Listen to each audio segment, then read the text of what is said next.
ஏமா கோயிலம்மா, ஆ? வருங்கால சேர்மனோட சம்பந்தி நீங்க எல்லாம் ஒரு போன் பண்ணி சொன்னாலே டோர் டெலிவரி பண்ணிடுவாங்க. அப்புறம் எதுக்கு மெனக்கட்டி இவ்வளவு தூரம் வந்தீங்க? இந்த கருவாப்பையிலுக்கு நம்மள சீண்டாம இருக்க முடியாதே. ஆ? ம். ஏண்டா வாயை வச்சுக்கிட்டு சும்மா இருக்க மாட்டே? ஏன் நீ நம்ம ராசாத்தி நாமினேஷனை வாபஸ் வாங்க போறலாமே? ஆமா அழகு. அத நினைச்சுதான் நீ எனக்கும் மனசு கொஞ்சம் கஷ்டமா இருக்கு. நானே எவ்வளவு தூரம் தங்கச்சிக்கிட்ட சொல்லி பார்த்துட்டேன். ஆனா அவ வாபஸ் கட்டாயம் வாங்கிடுவான்னு தான் நினைக்கிறேன். டேய், அத நினைக்கும் போதே எனக்கு ரொம்ப கஷ்டமா இருக்கு. நீ வேற அதை திரும்ப திரும்ப சொல்லி ஞாபகப்படுத்திக்கிட்டே இருக்க. அண்ணி, ஆ? ராசாத்தி நாமினேஷனை வாபஸ் வாங்குறது நமக்கு வேணா பேட் நியூஸா இருக்கலாம். ஆனா ஒரு சிலருக்கு அதுதானே குட் நியூஸே. ஏன்னா அவங்க நினைச்சதெல்லாம் நடக்க போகுது இல்ல. ஆமா ஆமா, நீ சொல்றது சரிதான். சில ஜென்மங்களுக்கு மத்தவங்க நல்லா இருந்தாலே பிடிக்காது. கருவாயனும் வாயாடியும் சேர்ந்தா சொல்லவா வேணும்? நாம நிக்கிறோன்னு தெரிஞ்சும் என்ன பேச்சு பேசுதுங்க. ஆமா அண்ணி, ஆனா நான் ஒண்ணு சொல்றேன் நீ, அதுங்க நினைக்கிறதெல்லாம் நடக்கவே நடக்காது. நான் விஷத்தை குடிச்சாவது ராசாத்தியை இந்த நாமினேஷன்ல இருந்து வாபஸ் வாங்க விடாம பண்ணிருவேன்ல. முதல்ல அந்த நல்ல காரியத்தை பண்ணுடா. ஏன் அழகு, அந்த மாதிரி அவசரப்பட்டு எதுவும் பண்ணிடாத. ராசாத்தி ஒரு முடிவு பண்ணிட்டானா அவ பேச்ச யாராலையும் மாத்த முடியாது. அதுக்கப்புறம் நீ செத்துட்டனா உன் மேல ஏறி போய் கூட அவன் வாபஸ் வாங்கிடுவா. அப்படியா சொல்றீங்க? ஏன் உன் தங்கச்சி பத்தி உனக்கு தெரியாதா என்ன? ஆமாமா, குடும்ப கௌரவம் அது இதுன்னு சொல்லி பண்ணாலும் பண்ணிடுவா. அதனால எல்லாத்தையும் கடவுள்கிட்ட விட்டுட்டு பேசாம இருப்போம். அவ வாபஸ் வாங்கினா வாங்கிட்டு போட்டோம். ஆமா, வாங்கிட்டு போட்டோம். அதுதான் சொல்றேன். என்னது வாபஸ் வாங்கிட்டு போறாளா? நானும் என் பொண்ணு இருக்கிற வரைக்கும் அதை நடக்க விட்டுருவோமா என்ன? நீ எதை பத்தியும் கவலைப்படாத அழகு. நாம இப்ப பத்த வச்ச வெடி கரெக்டா வேலை செய்ய ஆரம்பிச்சிருச்சு. ஏய், இப்ப எதுக்கு இவ்வளவு நேரம் கத்தி கத்தி பேசுன? அண்ணி, அந்த கண்மணியோட ஸ்பை அங்க நின்னு எல்லாத்தையும் கேட்டுக்கிட்டு இருந்துச்சுல, அதனாலதான் கத்தி பேசுனேன். ஏய், கோக்கையில கேட்டு என்னடா ஆக போகுது? என்ன நீ இப்படி சொல்றீங்க? கண்மணி நிக்கும் போதுதான் ராசாத்தி நிக்க கூடாது. ஆனா இப்ப மரகதமா தானே சேர்மனுக்கு நிக்கிறாங்க. இந்த சமயத்துல ராசாத்தி அவங்களை எதிர்த்து நின்னா கண்டிப்பா மரகதமாக்கு ராசாத்தி மேல பயங்கர கோபம் வரும். அது நடந்தா நம்ம ராசாத்திக்கு தானே நஷ்டம். ஆமா இல்ல அண்ணே? ஆமாவா இல்லையா? ஆமா ஆமா ஆமா. அதனாலதான் சொல்றேன், நம்ம பேசின அத்தனையும் கேட்டுக்கிட்டு போய் கண்டிப்பா கண்மணி கிட்ட இந்த கோகிலா சொல்லிடுவா. இனி ராசாத்திய வாபஸ் வாங்க விடாம இவங்களே பாத்துப்பாங்க. ஆமா நீ, அந்த வேலைய கண்மணி எனக்கோ கணக்கச்சிதமா செஞ்சு முடிச்சிருவாங்க. ஓ, இதுக்குள்ள இப்படி ஒரு கதை இருக்கோ? ஆமாமா, நாம சொல்லி கேட்காத ராசாத்தி அவங்க சீண்டி விட்டாங்கன்னு வைங்க, கண்டிப்பா கேட்பாங்க. நீங்க வேணா பாருங்க நீ, எப்படியும் அந்த கண்மணி ராசாத்திய இந்த நாமினேஷனை வாபஸ் வாங்கவே விட மாட்டா. நமக்கு அதானே வேணும், நமக்கு வேலை மிச்சம். அதனாலதான் நான் இந்த டிராமாவையே போட்டேன். எப்படியோடா ராசாத்தி ஜெயிச்சு சேர்மன் ஆனா அதுவே எனக்கு போதும். அண்ணி, நீங்க சந்தேகப்படவே வேண்டாம். கண்டிப்பா ராசாத்தி தான் அடுத்து நம்ம ஊருக்கு சேர்மனே. அதுக்கப்புறம் நமக்கு கடையில இருந்து டோர் டெலிவரி தான். சூப்பர்டா. வாங்க போலாம். கண்மணி, கண்மணி, உனக்கு ஒரு விஷயம் தெரியுமா? சொன்னா தானே தெரியும். முன்னாடியே தெரியறதுக்கு நான் என்ன ஜோசியரா? இல்லடி, இன்னைக்கு வீட்டுக்கு மளிகை சாமான் வாங்கறதுக்கு சூப்பர் மார்க்கெட் போயிருந்தனா, அங்க அந்த கருவாப்பையன் அழகு இருக்கால, அவனும் அந்த வாயாடி பொண்ணு பொன்னியும் 2 பேரும் பேசிட்டு இருந்தாங்க.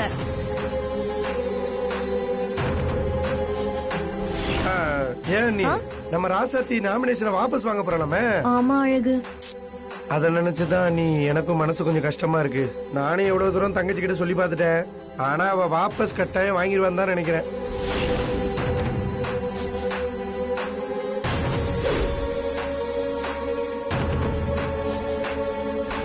ஆமா நீ, ஆனா நான் ஒண்ணு சொல்றேன் நீ, அதுங்க நினைக்கிறதெல்லாம் நடக்கவே நடக்காது. நான் விஷத்தை குடிச்சாவது ராசாத்தியை இந்த நாமினேஷன்ல இருந்து வாபஸ் வாங்க விடாம பண்ணிருவேன்ல. அழகு, அந்த மாதிரி அவசரப்பட்டு எதுவும் பண்ணிடாத. ராசாத்தி ஒரு முடிவு பண்ணிட்டானா அவ பேச்ச யாராலையும் மாத்த முடியாது. அதுக்கப்புறம் நீ செத்துட்டனா உன் மேல ஏறி போய் கூட அவன் வாபஸ் வாங்கிடுவான். அப்படியா சொல்றீங்க? ஏன் உன் தங்கச்சி பத்தி உனக்கு தெரியாதா என்ன? ஆமாமா, குடும்ப கௌரவம் அது இதுன்னு சொல்லி பண்ணாலும் பண்ணிடுவா. அதனால எல்லாத்தையும் கடவுள்கிட்ட விட்டுட்டு பேசாம இருப்போம். அவ வாபஸ் வாங்கினா வாங்கிட்டு போட்டோம். ஆமா, வாங்கிட்டு போட்டோம். அதுதான் சொல்றேன்.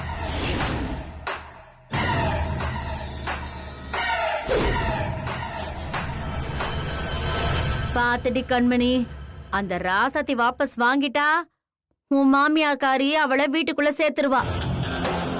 பாத்துக்கோ, அப்புறம் நம்ம பாடு அவ்வளவுதான். அவ்வளோ ஈஸியா அந்த குண்டச்சி இந்த வீட்டுக்குள்ள வந்துருவாளா? இல்ல வரதா விட்டுருவேனா? இருக்கு அவளுக்கு.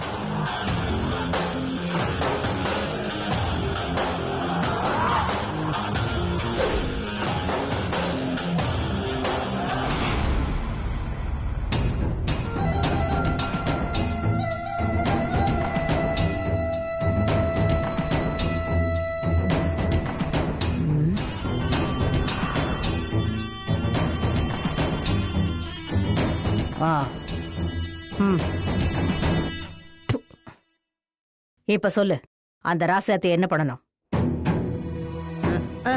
உன்கிட்ட ஆரம்பெல்லாம் நல்லா தான் இருக்கு, ஆனா பினிஷிங் சரியில்லையே. அம்மா கோகிலாம்மா, நீங்க என்ன நினைக்கிறீங்கன்னு எனக்கு தெரியும். ஐயோ, நான் ஒண்ணு தப்பாலாம் நினைக்கலங்க. ஏங்க இவ்ளோ சீரியஸா பேசிட்டு இருக்கும்போது அத பத்தி பேசாம எங்க அம்மா கிட்ட என்ன வெட்டி பேச்சு? சரி சரி, நானே இப்ப டென்ஷன் ஆகுறது இல்ல, ஆனா நீ ரொம்ப தான் டென்ஷன் ஆகுற. சரி அதை விடு. இப்போ உன்னோட பிளான் என்ன? அதுல நான் என்ன பண்ணணும் அத மட்டும் சொல்லு. ராசாத்தி நாமினேஷனை வாபஸ் வாங்குறதுன்னு முடிவு பண்ணிட்டா. அப்ப நம்ம வேலை சுலபமா போச்சு இல்ல? அப்புறம் என்ன? அதுக்குள்ள என்ன அவசரம்? கண்மணி இன்னும் பேசியே முடிக்கல. நீ சொல்லு கண்மணி. இந்த தடவை அந்த ராசாத்தி நாமினேஷனை வாபஸ் வாங்க கூடாது. அதுக்கு என்ன வழின்னு சொல்லுங்க.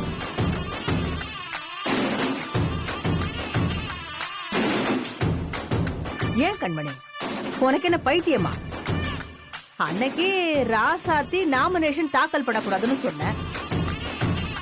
இப்ப என்னடானா ராசாத்தியே வாபஸ் வாங்க கூடாதுன்னு சொல்ற. என்னதான் உன் கணக்கு? இந்த கண்மணியோட கணக்கே வேற. ராசாத்தி மட்டும் எங்க அத்தை எதிர்த்து நின்னா அவங்க ஒரு காலமும் ராசாத்தி எங்க வீட்டுக்குள்ள சேர்த்துக்க மாட்டாங்க. அப்புறம் என்ன, பெரிய வீட்டு மருமகளுக்கு கிடைக்க வேண்டிய மரியாதை அந்தஸ்து எல்லாம் இந்த கண்மணி ஒருத்திக்கு தான். சபாஷ், உன்னோட பிளானே பிளான் தான். காலத்துக்கும் உங்க வீட்டுக்குள்ள அந்த ராசாத்தி வரக்கூடாது, நீ ஒருத்தியே இருக்கணும், அப்படிதானே? விடு, பாத்துக்கலாம். ஆமா, எப்படியாவது அந்த ராசாத்திய இந்த 2 நாளைக்குள்ள வாபஸ் வாங்க விடாம தடுத்துட்டா போதும். அப்புறம் அவளால ஒன்னும் பண்ண முடியாது.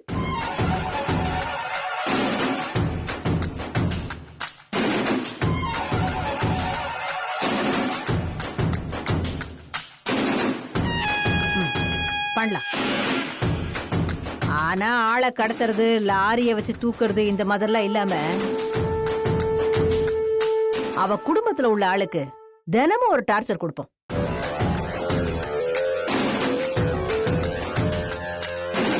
என்ன பாக்குற? நான் ராசாத்தி விட்ட ஆளுங்களுக்கு கொடுக்கிற டார்ச்சர்ல அவ வேற எதை பத்தி யோசிக்க கூடாது. முக்கியமா வாபஸ் வாங்கறத பத்தி யோசிக்கவே கூடாது.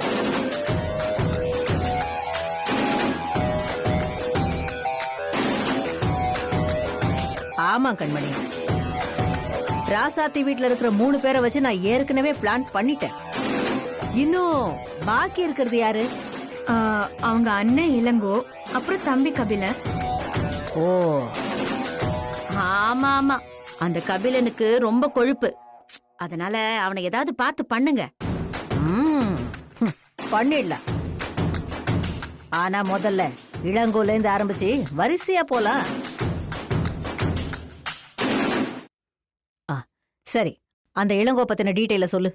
அவனுக்கு ஒரு வாயாடி பொண்டாட்டி, அப்புறம் ஒரு பொண்ணு. இது போதுமே. அப்புறம் நம்ம என்ன பண்றோம்னா,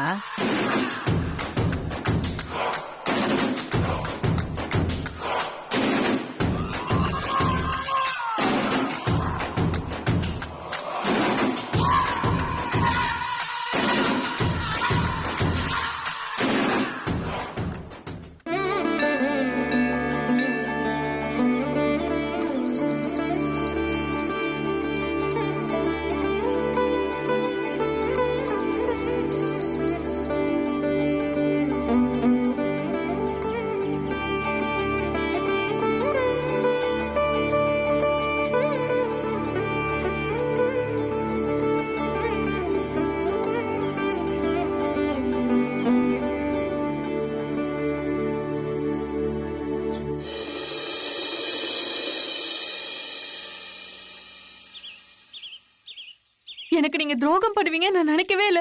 இதெல்லாம் நல்லாவே இல்ல சொல்லிட்டேன்.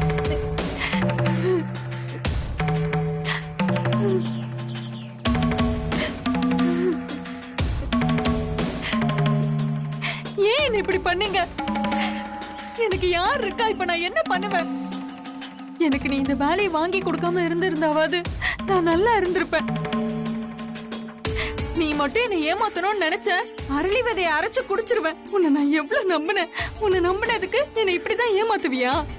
உன் பேரை எழுதி வச்சுட்டு செத்து போயிடுவேன். நான் எவ்வளவு நேரமா புலம்பிட்டு இருக்கேன், நீ எதுவுமே பேசாம சைலண்டா இருக்க. பழகும் போது அப்படி பேசுன, இப்ப என்ன பேசு.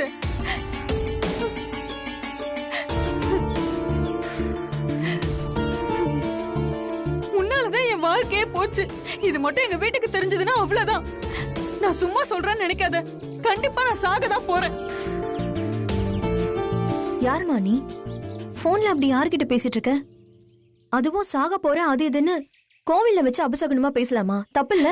அப்ப அந்த ஆள் பண்ணது தப்பு இல்லையாக்கா? என்னம்மா, எந்த ஆளு, என்ன பிரச்சனை, அத முதல்ல சொல்லு.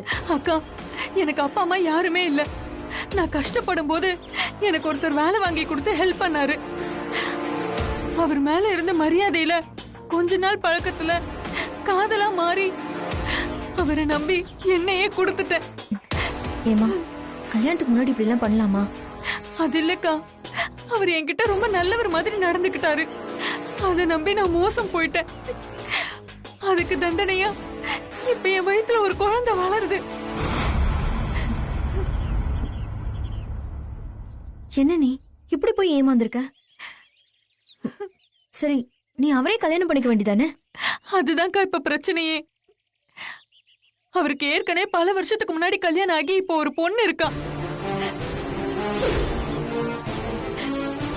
அது மட்டும் இல்ல, இப்போ உன்னை கல்யாணம் பண்ணிக்க மாட்டேன், அதுக்கு பதிலா நஷ்ட ஈடா பணம் தர வாங்கிக்கோன்னு அசால்ட்டா சொல்றான்.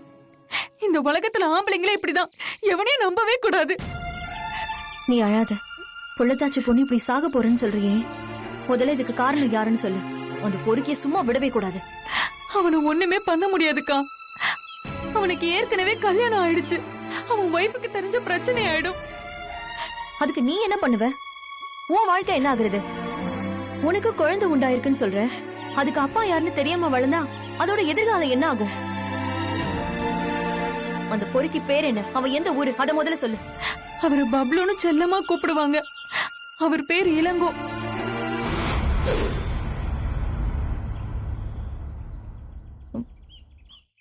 இளங்கோவா?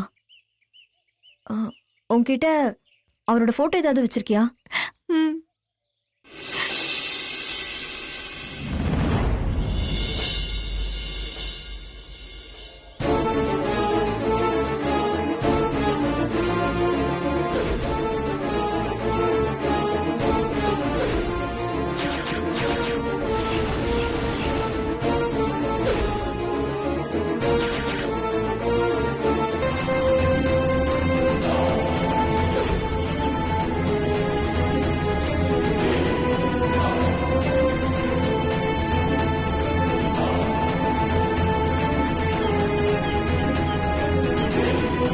அக்கா, இவர்தான் என்னை ஏமாத்துறது. இவர் உங்களுக்கு தெரியுமா?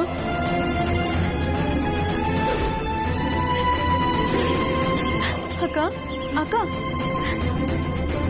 இவர் உங்களுக்கு தெரியுமா? தெரியாது. எப்படியாவது இவரு கூட என்ன சேர்த்து வைங்கக்கா. இல்லனா என் உயிரை விடுறது தவிர வேற வழி இல்ல. ப்ளீஸ்க்கா.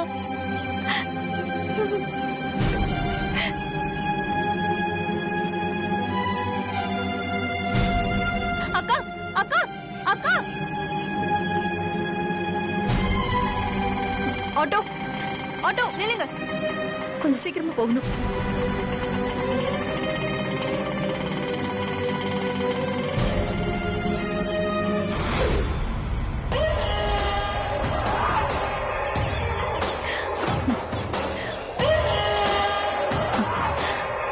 ஒர்க் அவுட் ஆயிடுச்சு.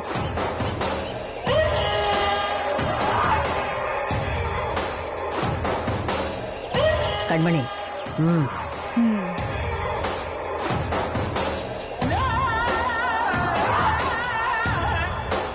அடேங்கப்பா, என்ன நடிப்பு, பிரமாதம் போ. கண்மணி, இவ அழுவறத பார்த்தா என் கண்ணிலேயே தண்ணி வருது. பிரமாதமா நடிக்கிறா. அந்த பொன்னி போற ஸ்பீடுக்கு இளங்கோ என்ன கதியாக போறானோ தெரியல. என்னவோ போ, நம்ம போட்ட பட்டாசு இன்னைக்கு ஃபுல்லா வெடிச்சிட்டே இருக்கும். அதுவே போதும் எனக்கு. ஆமா கண்மணி, அந்த ராசாத்தி குடும்பத்துக்கு குடைச்சல் கொடுத்துக்கிட்டே இருக்கணும். அப்பதான் அவளால வாபஸ் வாங்க முடியாம நாம நினைச்சதெல்லாம் நடக்கும். அடியே ராசாத்தி, நான் இருக்கிற வரைக்கும் நீ பாரி மாமா வீட்டுக்குள்ள காலடி எடுத்து வைக்கவே விட மாட்டேன். நீ வெளியே போனது போனதுதான்.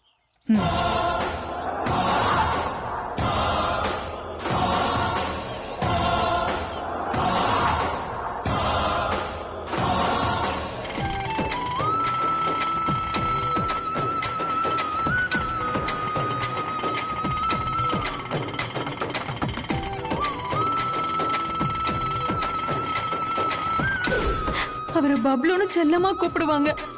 அவர் பேர் இளங்கோ. அக்கா, இவர் தான் என்னை ஏமாத்துறது. இவர் உங்களுக்கு தெரியுமா? அவருக்கு ஏற்கனவே பல வருஷத்துக்கு முன்னாடி கல்யாணம் ஆகி இப்போ ஒரு பொண்ணு இருக்கா. அது இல்லக்கா, அவர் என்கிட்ட ரொம்ப நல்லவர் மாதிரி நடந்துக்கிட்டாரு. அதை நம்பி நான் மோசம் போயிட்டேன். அதுக்கு தண்டனையா இப்ப என் வயித்துல ஒரு குழந்தை வளருது.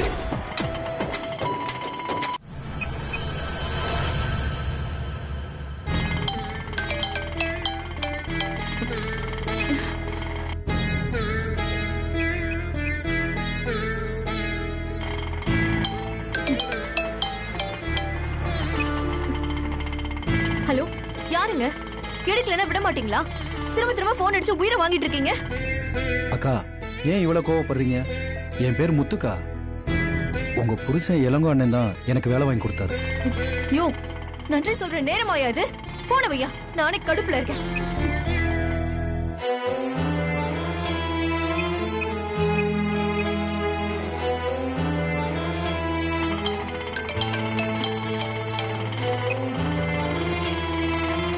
ஏங்க ஏங்க இப்படி தொலை பண்ணிட்டு இருக்கீங்க? அக்கா அக்கா, போனை வச்சிடாதீங்கக்கா. ஒரு முக்கியமான விஷயம் சொல்லத்தான் நான் போன் பண்ணேன். அப்படி என்ன முக்கியமான விஷயம்? இளங்கோ அண்ணன் முன்ன மாதிரிலாம் இல்லக்கா. இப்ப கொஞ்ச நாளா ஒரு பொண்ணு கூட சுத்துறா இருக்கா. அது தப்பு. உங்களுக்கு குடும்பம் குழந்தைன்னு இருக்குன்னு நானும் எவ்வளவோ சொல்லி பார்த்தேங்க. ஆனா அவர் கேக்குற மாதிரி தெரியல. திரும்பவும் அந்த பொண்ணு கூட தாங்க சுத்துறாரு. இப்படியே போனா உங்க வாழ்க்கை என்ன ஆகுறது? இதை நான் எப்படா நம்புறதுன்னு நீங்க யோசிக்கலாம். அதனாலதான் அவரும் அந்த பொண்ணும் சேர்ந்திருக்கிற போட்டோவை உங்க போனுக்கு அனுப்பி வைக்கிறேங்க. இனியாவது அந்த பொண்ணு கூட சுத்தாம பாத்துக்கங்க. ஏதோ எனக்கு வேலை வாங்கி கொடுத்தவரு, அவரோட வாழ்க்கை நல்லா இருக்கணும்னு தான் நான் இதை உங்ககிட்ட சொல்றேங்க. ஹலோ ஹலோ,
அண்ணா கொஞ்சம் வேகமா வீட்டுக்கு போகல.